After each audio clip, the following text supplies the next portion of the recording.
sure they get the tier 2, no teleport, and they're just forcing plays again and again. Yeah, they're going to keep going in. There's the Cyclone in. They're going to try and see if they can kill off these 3 members, and they will certainly kill off the Vi. This is the thing, the Fiora's still going. I don't know if they can end right now, but they're definitely going to crack open this base. Oh yeah, they are definitely. They're looking for it. 20-second on Mask, 30-second on Peach, still 3 members alive. Question is, can they actually hold the defenses? Fiora's still not back in Funky base can't yet. move forward. He can't move forward onto this, because if he does, he's going to get CC'd. Immediately, you can see the Braun going down. They're going to go try and jump onto the Nautilus. They will. Super will die. And now it's down to Fiora. The Nexus is exposed. Funky with a massive blade call gets them all down. Triple kill comes in. Give them the Quadra. And the Unicorns stay in by the skin of their teeth. And that's a massive fight. But the question is...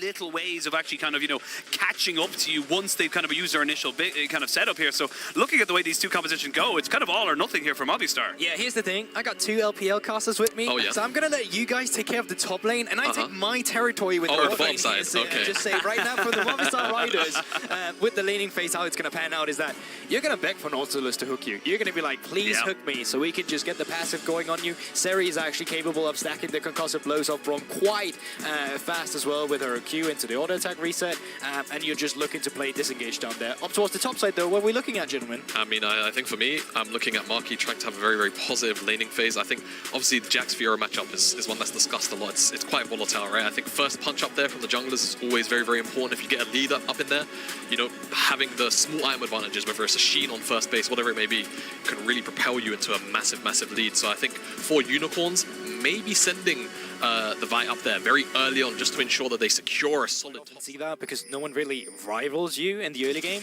and if you get your Q onto them, even if they flash, quite often are you able to actually follow up. So it wouldn't surprise me if we saw Movistar get a bit aggressive here. Yeah, I just feel like Mask. Oh, he's going to lose his flash. And then he's, yeah, they got the concussive blows. It's going to be difficult to get the last little proc off though. There it is. Stun comes down. First blood to Zeri and GB.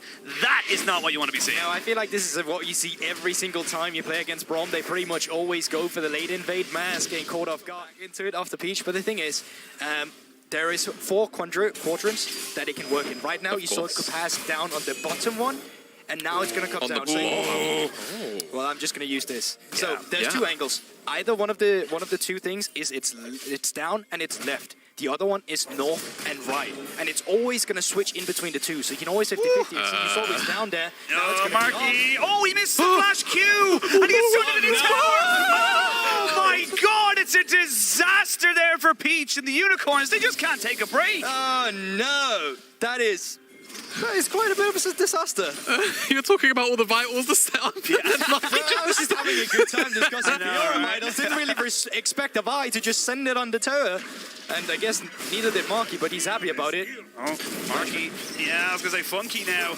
Not feeling the best of this particular trade. Has already popped the ghost. Will keep his flash for another day because Supa gets himself a kill. And this is looking fantastic for Movistar. I'm a big fan of the high. Venour. Oh, he's going for the 1v1. It's going to be a flash for flash. Marky doesn't get hit up, though. They don't have an ultimate from the Vi. So that top lane one is not really going to go anywhere else. You are going to have the Galio come down, burning both flashes here of the UoLSE. And they're going down into the turret because they know they can get these kills. And they'll get out scot-free.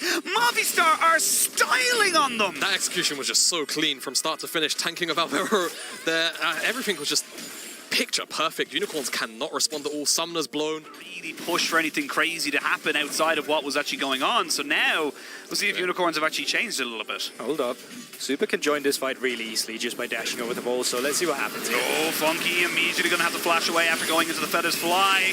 Peach is dead, and I think the Xayah is as well. Nothing you can do. Great 4-man scatter, but that's just a disengage, and that's just Movistar just owning these engages. No, it's so interesting to see Unicorns kind of just push in this wave, either then say, great, if you stick around, we're going to look for 1 thing, a dive. 2 thing, just move up towards the top side. 20 seconds on this Herald. No need to flip it on the turret, but if you're not on the turret... Yeah, Cyclone into a Glacial Fissure. It is a apocalyptic storm right now on the bot side, and Peach still get out. Will the Nautilus get out? Yes, he will, but very, very, very close. And now, look at Funky. He's got nowhere to go. I wonder what's about to happen to Funky, guys. He has his ultimate. He does have Ghost too. Don't know if that's really going to help him out. He can go into his ultimate. No, there's just nothing he can do right there. Another kill goes over to Zeri. That is Super on 3-0 and 4, GB. Yeah, and how easy is these rotations going to be? They don't find a good position, they're going to be caught. Yeah, I will say that. I mean, speaking of being caught, yeah, Marky. They're going to fully commit. There's going to be the cease and desist down. They're going to have the counter-strike come in, but he's in the bounce house right now. Welcome to my party, says Peach, and they finally get themselves on the board. Yeah, but how much? Find the side lane good. Yeah, that's the thing as well. And even when you do that as well, every time you overload the map, there is the risk that you're just going to lose out on objectives. They're going to get the Cyclone coming in, but this is not really a setup you want to go for just yet. Now they've got the rest of the team coming in. Mask still hasn't died. They got the CC down, and finally the Syndra and the Vi will fall. They get the Xayah as well. They trade 3 for 1. They go straight for the Baron. Yeah, and then you won't have to worry about the Baron any longer if you want to split push on the top bot side. But what a wonderful fight. That's fine, but like you said with the Baron, you could just go over the wall, and what Masks, what are you going to do? Very little, because they're going to throw absolutely everything in the kitchen sink at you. You don't have a minion wave, you won't be able to take this tower, but they get the kill. And honestly, I just love this, because they acknowledge that Fiora's on the top side split pushing. They know that she's going to make sure they get the tier 2, no teleport, and they're just forcing plays again and again. Yep, they're going to keep going in. There's the Cyclone in. They're going to try and see if they can kill off these 3 members, and they will certainly kill off the Vi. This is the thing, the Fiora's still going. I don't know if they can end right now, but they're definitely going to crack open this base. Oh yeah, they are definitely. They're looking for it. 20-second on Mask, 30-second on Peach, still 3 members alive. Question is, can they actually hold the defenses? Fiora's still not back in Funky base can't yet. move forward. He can't move forward on this, because if he does, he's going to get CC'd. Immediately, you can see the Braun going down. They're going to go try and jump onto the Nautilus. They will. Super will die. And now it's down to Fiora. The Nexus is exposed. Funky with a massive blade call gets them all down. Triple kill comes in. Give them the Quadra. And the Unicorns stay in by the skin of their teeth. And that's a massive fight! But the question is it going to be massive enough even looking at that? Because they're still at a goal deficit. They hold on to their Nexus. But the question... Wow. That could be really impactful. If Movistar don't just walk into the base. Yeah, I was going to say, what makes you think they want to 1v2 in a side lane? Yeah, I mean, if he's kept in the base like this... 2v3, he's 1v1ing, and that's the Fiora getting that kill. They get the Galio ultimate as well, and now you're losing out on this fight because you can't get the numbers there. The Syndra will die after keeping everybody in that mid lane, but can the Galio get the CC down and keep himself alive? Double kill comes in for Super. He is very low, though, doesn't want to walk too far forward. The Glacial Fissure is massive and stops everybody from doing it, but the feathers are flying, and Funky is popping off again! They can't end the game! Unicorns refuse to die! And it's such a messy execution for Movistar as well. There were even was a scenario where Super could have just slid over the base, went into the exit, and tried to go for a backdoor. They opt in for the fight.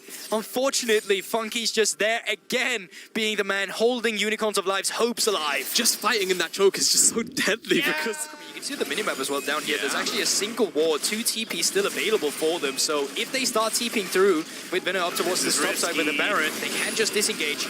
They're looking for the fight straight away. You're going to see Lekcyc go straight away into the stasis to try and keep himself alive. Just get his ult off. The Galio ultimate come in here to try and make sure Isma doesn't die.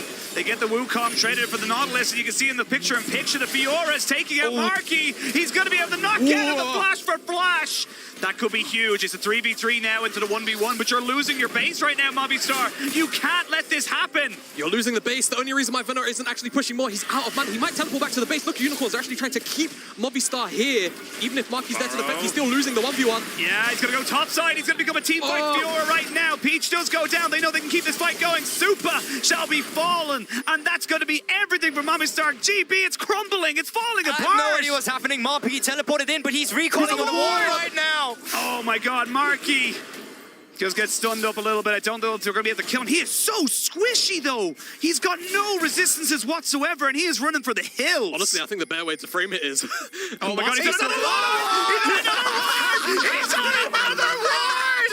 Oh my God! If there was ever a textbook definition of why you buy rewards, that was it. And this could be it, GB. This could be the game. Oh, what a top lane difference. And of course, a lot goes down to Funky. He's been able to keep them in this game on the Xayah when it came down to the offensive on their base. But for now, still not over just yet. 20, 30 seconds on top and jungle. Super just alive again. 4 versus 3. Let's see if they can hold a stand here. But Isma's you're engaged. You can't get the Galio in. He can't be the initiator. He's a secondary setup. So right now, Unicorns from the dead. They said they were magical creatures. I didn't believe them. But look at the way they've come back into this. The Nexus was bare. They had an opportunity to fall down. but they're not going to make the same mistake as Movistar. They're going to back themselves up and take note of everything else. One Nexus turret, just stopping the recalls. There's the Galio ultimate to try and just defend. they can catch right now. They can defend him, but can he get out? That's the real question. The parry does not do anything whatsoever. They will be able to kill off the that's Fiora. big, that's big, And that's big on Peach, who tries to go back in on his ultimate, but a scan of the weak is fantastic. They're trying to jump on a Super, who hasn't got a place to go, and he's deleted. Look at Funky dropping down the feathers. He needs to stay alive, though. We'll go into GA and resurrect. Can he get anyone else out the back of this? That's the question. Oh, the oh my God! That scan of the week was massive, and that should be the game. You can see the Galio going forward, but there's nowhere else from the B. And my God, the Unicorns have done it. What a turnaround! This is absurd! Movistar are up 15, 20 kills, Nexus open, and Unicorns are gonna turn it around in their witness. This is face. absolutely unbelievable. You never have to lose faith. That's the thing. With all the evidence. That's a unicorn win. I was just about to say.